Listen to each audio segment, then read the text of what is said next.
نحمده ونصلي على رسوله الكريم اما بعد فاعوذ بالله من الشيطان الرجيم بسم الله الرحمن الرحيم ان الله وملائكته يصلون على النبي يا ايها الذين آمنوا صلوا عليه وسلموا تسليما اللهم صل على سيدنا محمد وعلى وعلى آله آله وصحبه وصحبه وبارك وسلم وصلي عليه۔ حضرت ابراہیم علیہ السلام کو جب نمرود نے آگ میں پھینکا تو آپ پہلے بیان ہو چکا ہے کہ 40 بعض کے نزدیک 40 دن اور رات اور بعض کے نزدیک 50 دن اور رات آپ اس آگ میں رہے، اور اللہ سبحانہ و تعالیٰ کے حکم سے وہ آگ سلامتی والی بن گئی۔ تو وہاں پر آپ کو جنت سے کھانے بھی اللہ سبحانہ و تعالیٰ نے وہاں پر آپ کو مہیا کیے۔ تو جب آپ آگ سے باہر آئے تو اس سے پہلے نمرود جو کہ اس کے لیے ایک بہت اونچی جگہ بنا دی گئی تھی جہاں سے وہ یہ منظر دیکھ رہا تھا، تو اس نے دیکھا کہ ابراہیم علیہ السلام کو تو آگ نے چھوا تک نہیں، تو آپ اندر بڑے آرام کے ساتھ وہاں پر درخت ہیں، وہاں پر سبزہ ہے، وہاں پر چڑیاں ہیں، آپ کھانا کھا رہے ہیں، آرام فرمایا، کوئی بندہ آپ کے ساتھ ہے۔ تو جب آپ باہر آئے تو حضرت ابو ہریرہ رضی اللہ تعالیٰ عنہ سے مروی ہے کہ جو نمرود نے سب سے اچھی بات زندگی میں کی وہ ایک ہی تھی کہ وہ سرکش و ظالم تھا، خدا کہلواتا تھا۔ تو اس نے ابراہیم علیہ السلام سے کہا کہ تمہارا خدا کتنا عظمت والا ہے، یہی اس نے ساری زندگی میں ایک ہی اچھی بات کی۔ تو نمرود کی لڑکی جو تھی وہ بھی یہ ماجرا دیکھ رہی تھی، تو آپ آئے باہر، بے شمار لوگ تھے، وہ پورے اس علاقے کو اس نے اعلان کیا ہوا تھا، تو سارا مجمع یہ حالت دیکھ رہا تھا۔ تو جب آئے تو دیکھا آپ کو تو کچھ بھی نہیں ہوا۔ تو کہتے ہیں کہ نمرود کا ایک وزیر تھا، حامان اس کا نام تھا، تو اس نے نمرود سے کہا، اب نمرود کے دل میں یہ ہوا کہ پہلے کہ دیکھو آگ تھی اس نے جلایا بھی نہیں، اس کا دل نرم پڑا۔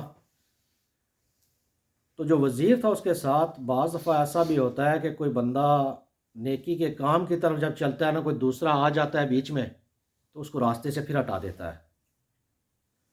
تو اس نے اس سے کہا کہ دیکھ نعوذ باللہ ابراہیم علیہ السلام آگ کے پجاری ہیں، تو اسی لیے تو آگ کو وہ خدا مانتے، اسی لیے تو آگ نے ان کو چھوا تک نہیں۔ تو اس نے اس کو اس طرف لگانا شروع کیا، تو کہتے ہیں کہ ایک آگ کی چنگاری کہیں سے اڑ کر اس کی آنکھ میں آ کر پڑ گئی۔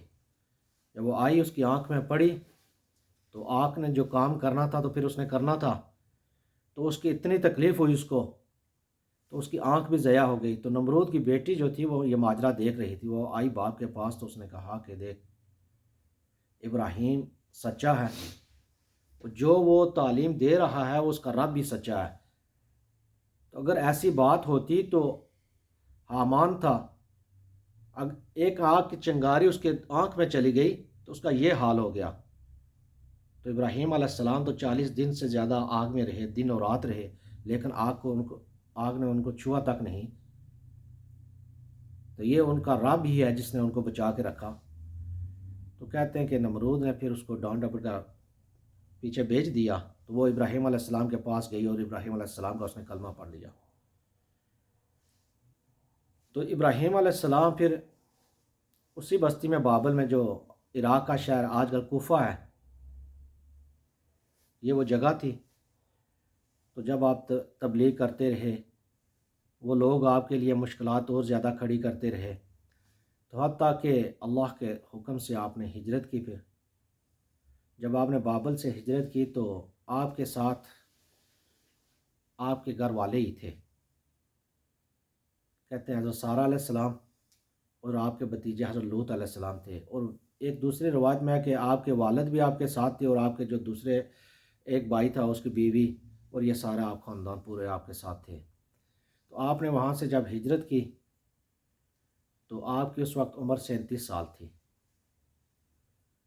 تو تو ایک روایت کے مطابق ہے کہ جب ایران کے مقام سے آپ گزرے، وہاں پر پہنچے تو دیکھا کہ لوگ جا رہے ہیں نئے نئے کپڑے پہنے ہوئے، اچھے لباس پہن کے، خوشبو لگا کے جا رہے ہیں۔ انہوں نے پوچھا تو ابراہیم علیہ السلام کو انہوں نے کہا کہ ہم آج بادشاہ جو ہے اس نے ایک دعوت عام کی ہوئی ہے کہ اس کی لڑکی ہے،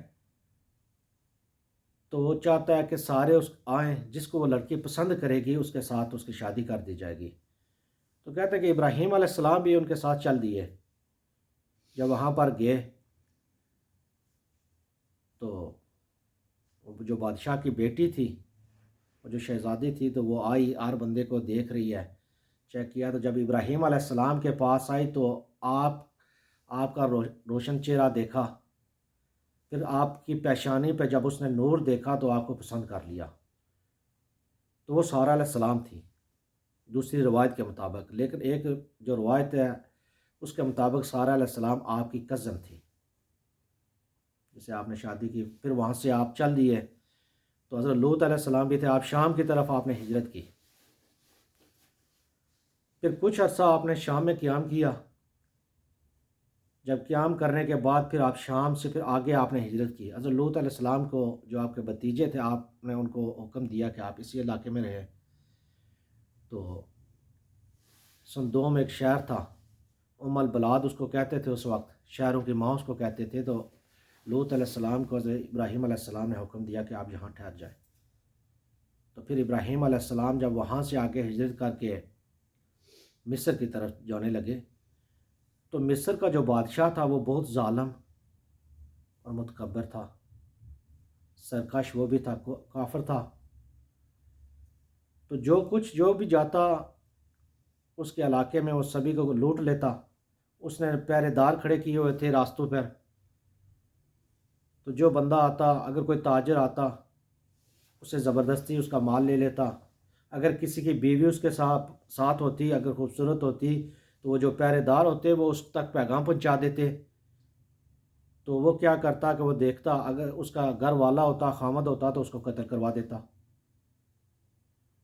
تو جب ابراہیم علیہ السلام مصر کی طرف ہجرت کرنے لگے تو حضرت سارہ علیہ السلام آپ کے ساتھ تھی۔ تو جب وہ آپ اس کی حدود میں پہنچے تو ان پہرے داروں نے اس تک بات پہنچائی کہ ایک بندہ آیا ہے اس حدود میں، اس کے ساتھ ایک عورت ہے اور نہایت ہی حسین و جمیل ہے۔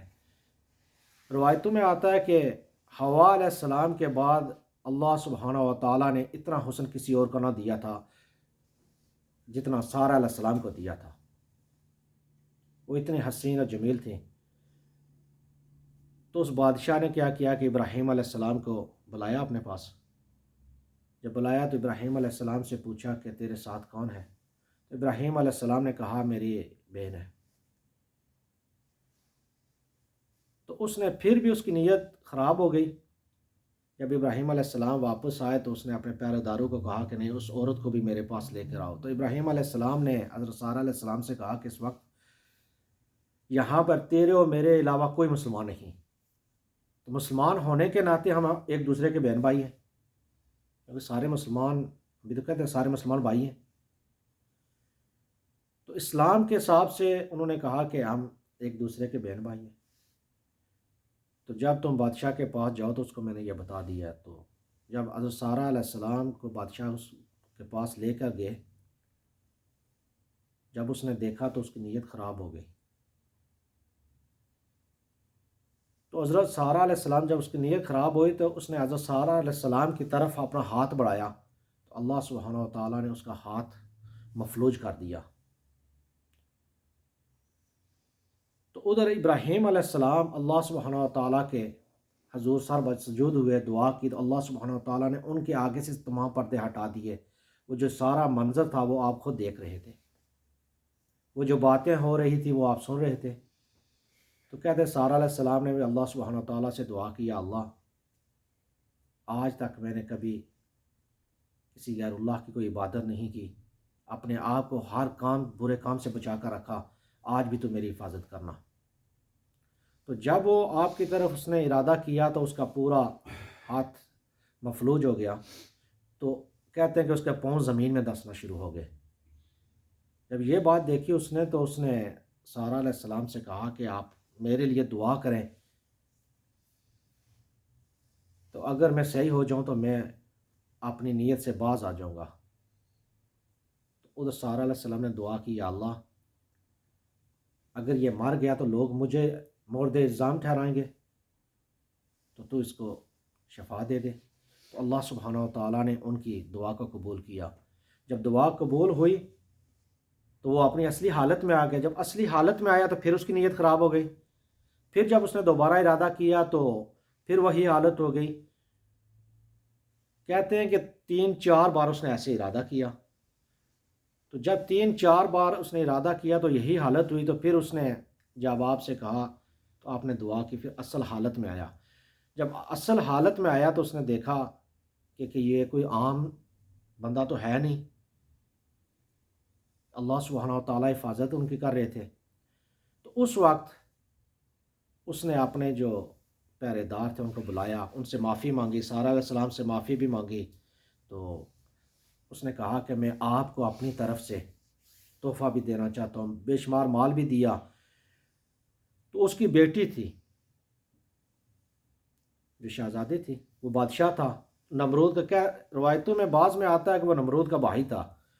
تو اس نے اپنی بیٹی جو تھی وہ بھی نیک تھی، تو حضرت سارہ علیہ السلام کی خدمت میں دے دی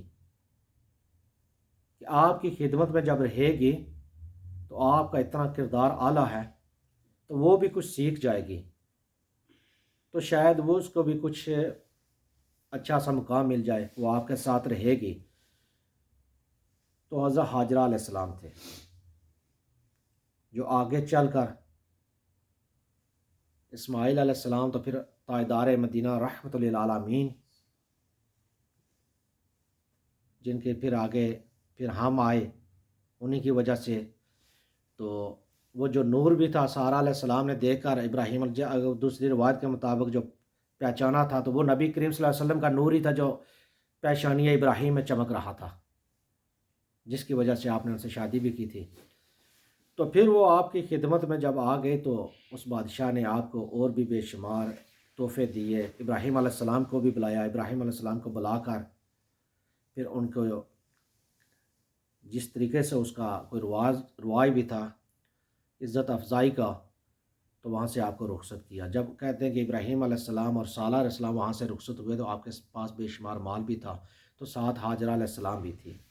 تو ابراہیم علیہ السلام کی اس وقت کوئی اولاد نہ تھی۔ آپ پھر جا کر فلسطین میں آباد ہوئے، تقریباً 20 سال تک آپ سرزمین فلسطین میں رہے۔ تو جب اولاد کوئی نہ تھی تو پھر حاجرہ علیہ السلام نے کہا کہ چلو یہ کام کرتے ہیں کہ معذرت کے ساتھ حضرت سارہ علیہ السلام نے یہ کہا کہ یہ کام کرتے ہیں، مجھ سے تو اولاد نہیں ہے۔ تو حاجرہ علیہ السلام کو جو بادشاہ نے ان کو تحفے میں دی تھی ان کی خدمت کے لیے، حضرت ابراہیم علیہ السلام کو دے دیا، بخش دیا کہ آپ ان کے ساتھ نکاح کر لیں تو شاید اللہ سبحانہ و تعالی ہمیں کوئی اولاد دے دے۔ تو پھر ابراہیم علیہ السلام نے حضرت حاجرہ علیہ السلام سے نکاح کیا، تو اللہ سبحانہ و تعالی نے جب نکاح کیا تو کچھ عرصے کے بعد خوشخبری ہوئی۔ تو کہتے ہیں اس وقت ابراہیم علیہ السلام کی بعض روایتوں میں کہ 68 سال ان کی عمر تھی، اور بعض روایتوں میں ہے کہ کوئی تقریباً 90 سال کے قریب ان کی عمر تھی۔ تو پھر اللہ سبحانہ و تعالیٰ نے ان کو جب خوشخبری دی تو اسماعیل علیہ السلام پیدا ہوئے۔ جب اسماعیل علیہ السلام پیدا ہوئے تو پھر اللہ سبحانہ و تعالیٰ نے آزمائش اپنے خلیل پر، ایک اور آزمائش آگے خلیل پر، تقریباً کوئی کہتے ہیں، بعض کہتے ہیں کہ تقریباً 2 سال کے تھے، بعض مختلف روایتیں ہیں کہ اللہ سبحانہ و تعالیٰ نے ابراہیم علیہ السلام سے کہا کہ اے ابراہیم، تم اپنی بیوی اور بچے کو خواب میں ان کو وہ جگہ دکھائی مکہ شریف کہ وہاں جا کر چھوڑا۔ تو اس وقت مکہ شریف بیابان جگہ تھی، جنگل تھا، کوئی آبادی نہیں تھی آس پاس۔ تو جہاں پر بیت اللہ شریف ہے یہ جگہ تھوڑی سی ابری ہوئی تھی، اونچی تھی، لیکن کوئی اور چیز نہیں تھی۔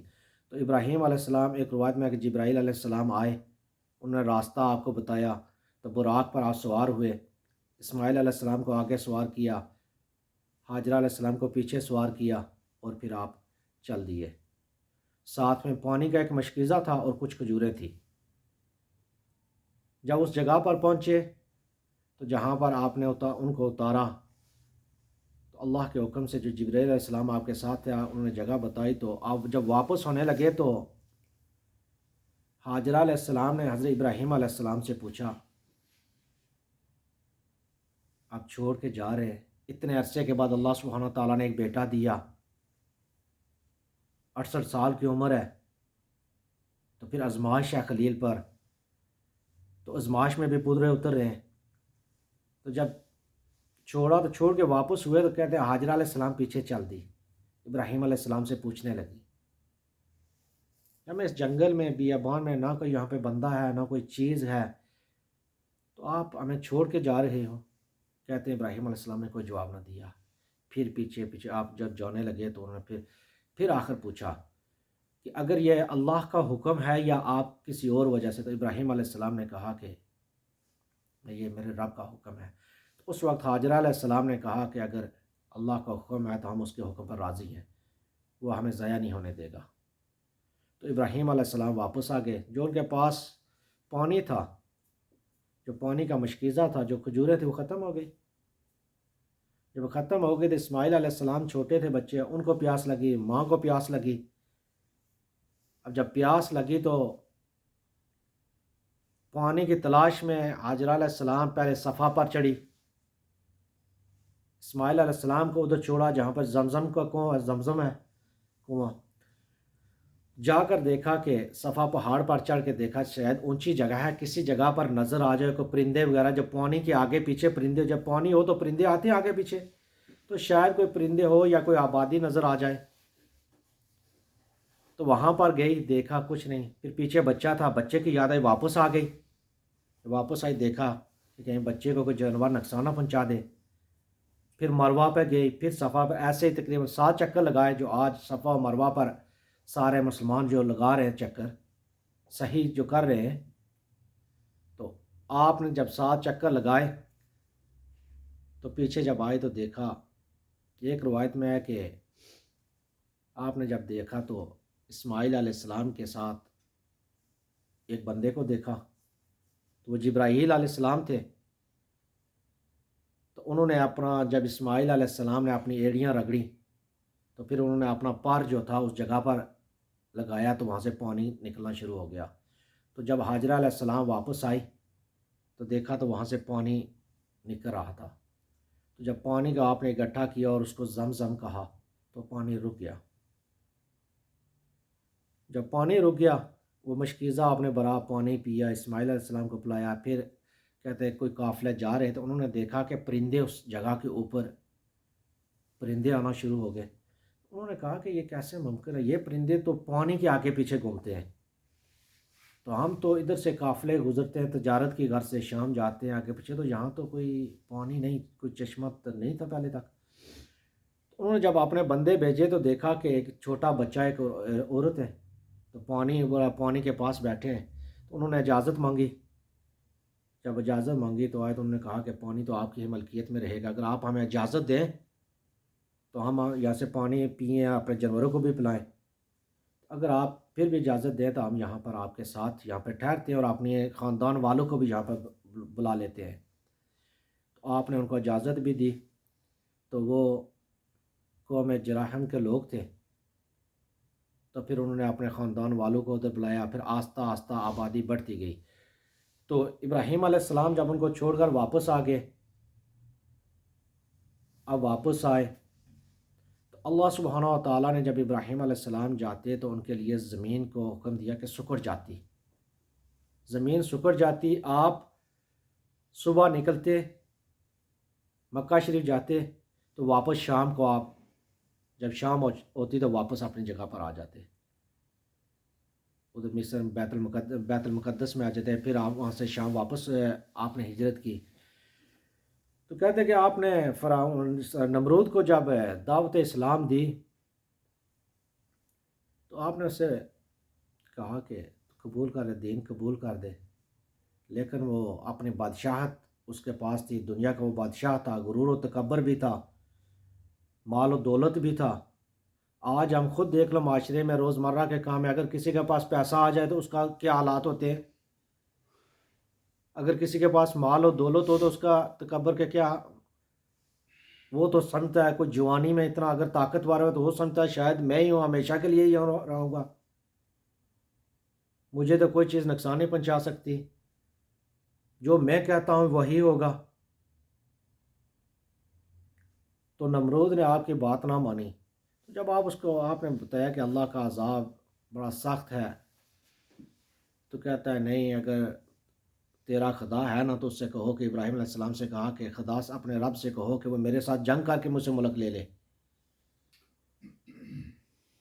تو جب ابراہیم علیہ السلام نے جب اللہ سبحانہ تعالیٰ کی بارگاہ میں دعا کی، پھر اس کو بتایا کہ اب تو جتنی فوج ہے نہیں اکٹھی کر لے،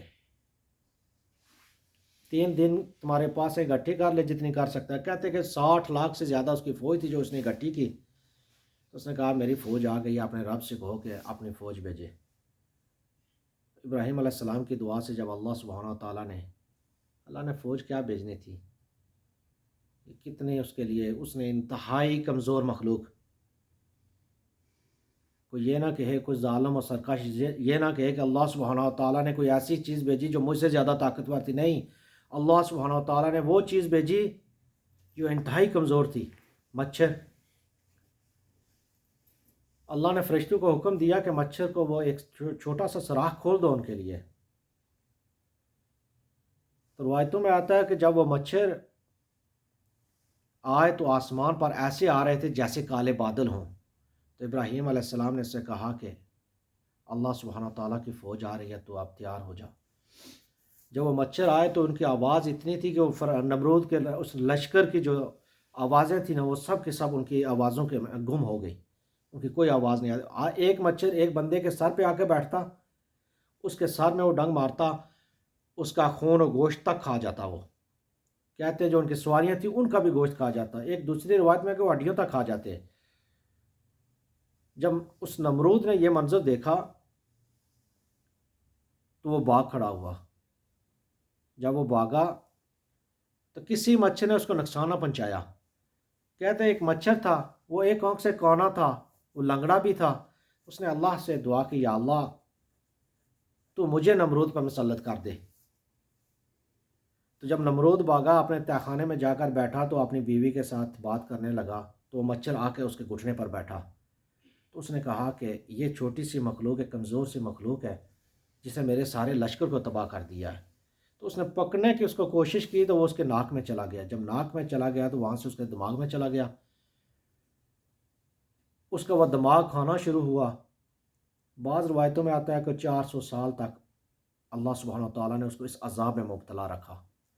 وہ کھاتا، وہ پھر بندے اس نے کھڑے کر دیے کہ وہ اس کو جوتیاں مارتے سر پر، جو جتنی زیادہ مارتا وہ نمرود پھر اس سے اتنا زیادہ خوش ہوتا، پھر تھوڑی دیر کے لیے وہ مچھر خاموش ہو جاتا، آرام کر لیتا، پھر جب وہ چھوڑتے تو پھر وہ کھانا شروع ہو جاتا۔ اسی طرح کہتے ہیں کہ اس کا وہ دماغ، ان کا جوتیاں مار مار کر اس کا دماغ نکل گیا، پھر وہ اس طریقے سے مرا، ذلت کی موت مرا۔ تو اللہ سبحانہ تعالیٰ کے آگے تو کوئی کچھ بھی نہیں کہ کوئی ظالم و سرکش یہ کہے کہ میں شاید اللہ سبحانہ تعالیٰ نعوذ باللہ جو ہے نا اللہ سے مقابلہ کر سکتا ہے۔ تو ایک روایت میں ہے کہ کبھی اس نے آسمان کی طرف نگاہ نہیں اٹھائی تھی،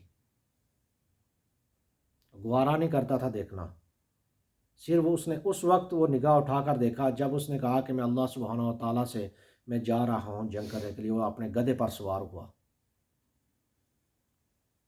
تو اس وقت اس نے نگاہ اٹھا کر دکھا کہ میں ابراہیم علیہ السلام کے رب سے جا کر جنگ کروں گا۔ تو پھر ابراہیم علیہ السلام جب اسماعیل علیہ السلام کو اور حضرت ہاجرہ کا چھوڑ کر واپس آئے، پھر حضرت سارہ علیہ السلام کے ساتھ ادھر رہنے لگے۔ آپ کے پاس بے شمار مال بھی تھا۔ سب سے پہلے مہمانوں کی جو خدمت ہے، مہمانداری حضرت ابراہیم علیہ السلام نے شروع کی۔ تو کہتے ہیں ختنہ بھی جو کیا سب سے پہلے ابراہیم علیہ السلام نے اور اسماعیل علیہ السلام نے کیا۔ یہ جو ہم بال کاٹتے ہیں، ہمارے زائد بال ہے، زیر ناف بال ہے، بغلوں کے بال ہے، یہ سب سے پہلے ابراہیم علیہ السلام نے کیے۔ پھر جو مونچھوں کے بال کاٹے جاتے یہ بھی حضرت ابراہیم علیہ السلام نے ہی سب سے پہلے بال کاٹے تھے۔ تو انشاءاللہ آج کیونکہ وقت کی قلت ہوتی ہے، تو انشاءاللہ اس کے آگے جو بیان ہوگا پھر اگلے ہفتے اگر زندگی رہی تو اگر اس میں بھی کسی قسم کی کوئی غلطی ہو تو ہم اللہ سے دعا گو ہیں کہ اللہ ہمیں زبان کی جو کسی قسم کی بھی غلطی ہو جائے تو معاف فرمائے۔ ٹھیک ہے۔